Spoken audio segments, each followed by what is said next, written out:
Hey, my name is Chef Nicholson and welcome to my YouTube channel. There's a major update in the Renters' Rights Bill. Now, don't confuse this with the update that we had a few weeks ago. This is a new update this week. They've had the second reading of the bill and there's some stuff in there that you really need to know about. Now, the Renters' Rights Bill is important to understand. This will be one of the biggest pieces of legislation for a long time. This is going to impact you if you rent a property, if you own a property, if you're a landlord.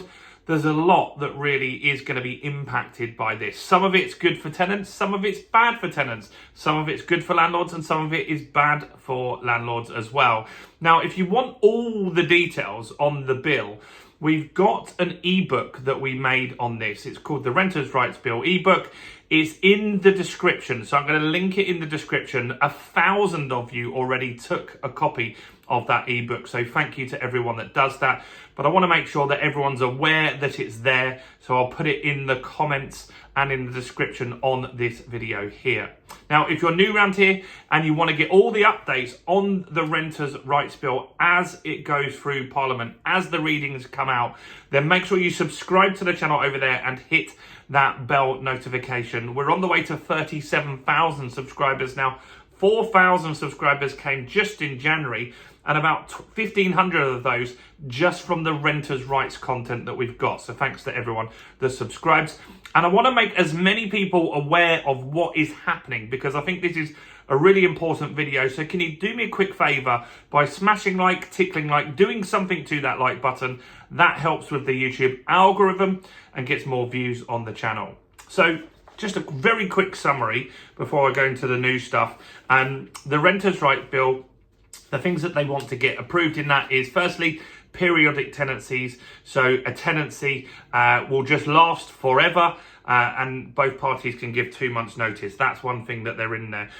They did talk about that in this second reading, and what they're saying is that this is potentially bad for tenants, because with a yearly tenancy, no one really had a problem with that.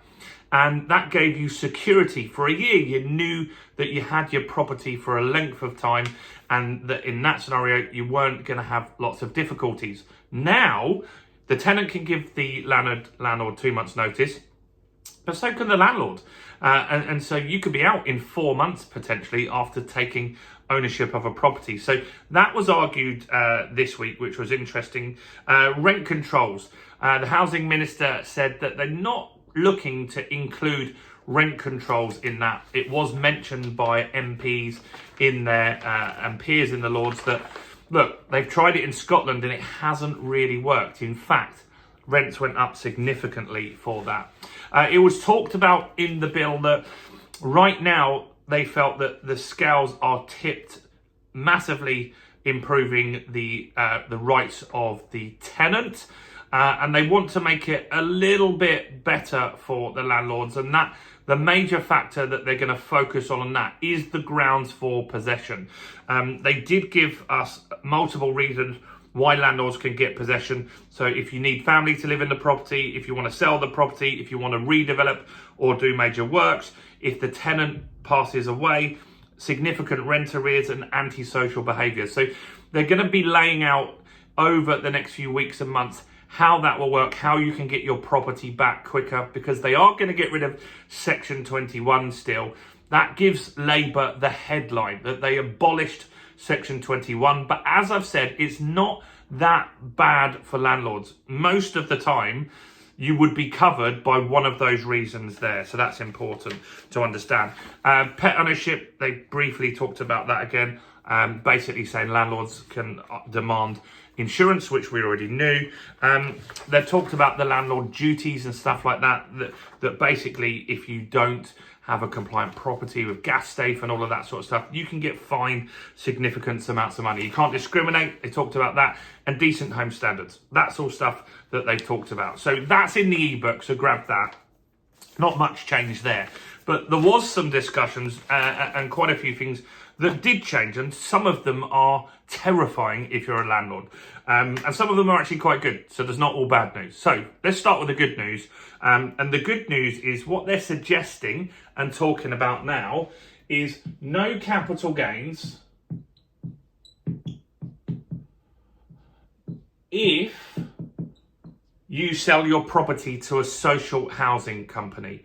And so there are lots of landlords at the moment that want to leave. We've done lots of videos on that. It's around 30% of landlords that are considering leaving. 30% of landlords have already left. It's crazy the amount of people that want to leave because of legislation, because of EPC rules, because of taxation, because of this very bill. And so one thing that they're proposing, it's not in the bill yet, this was just discussed, but this is interesting and it could have some legs, is that the government want to get more social housing.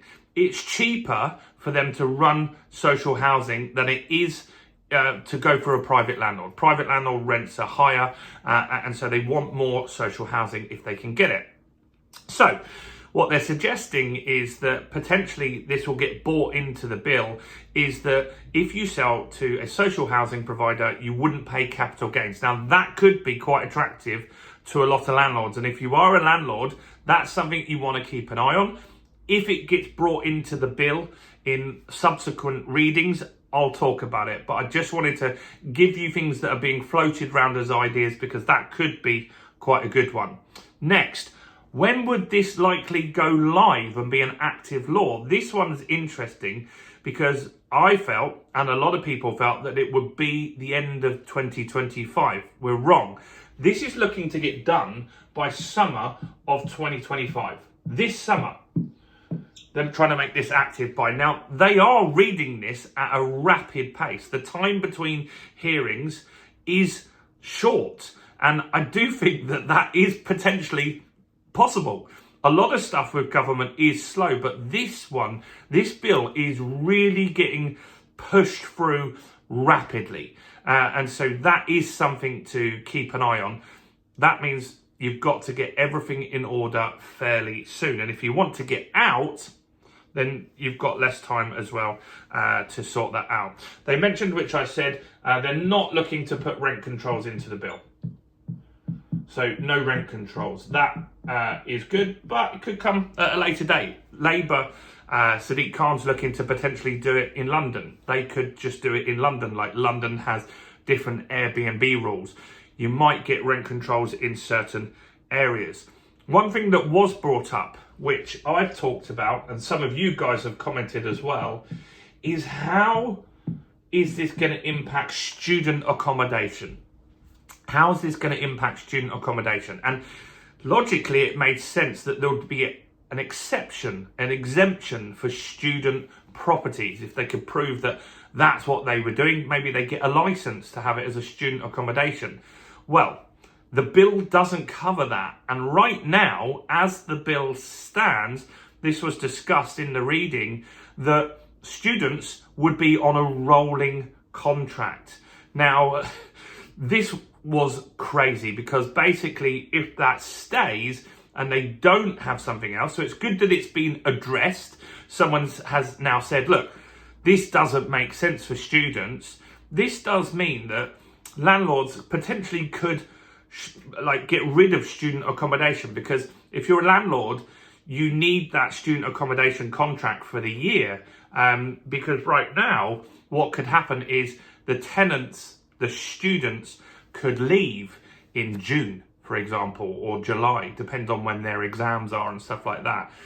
They could leave fairly early in the summer, and you might not get your next tenant until late September or October, meaning you've got a massive void, meaning most landlords wouldn't want that, and they would change that property to not be a student accommodation. Then you'd have a shortage of student digs, and that is a problem. So that's good that it's been highlighted. Hopefully now they will bring that into the bill in a subsequent reading. And this is why they have these readings, to iron out and to get people to say, well, how does this work or how does that work? 44 people did discuss this bill. So there was lots of debate on this. So that's interesting. Student accommodation isn't covered. It's been highlighted. Let's see if they fix that. Hopefully they will. One thing that they didn't talk about, which I've talked about the other day, is in the bill, there is an element where you can't take a payment up front, meaning a tenant could move in, you can't get a deposit and you can't get a month's rent from them until they're actually in the property. Once they're in the property, they've now got rights. So if they didn't pay for any reason, you would have to have a legal battle to get them out of the property. That isn't good. And that wasn't addressed in this reading. I hope that people in Parliament are seeing that that is a loophole and a problem, and it does get addressed in future readings. But right now it didn't, and that is worrying. So we'll see how that works.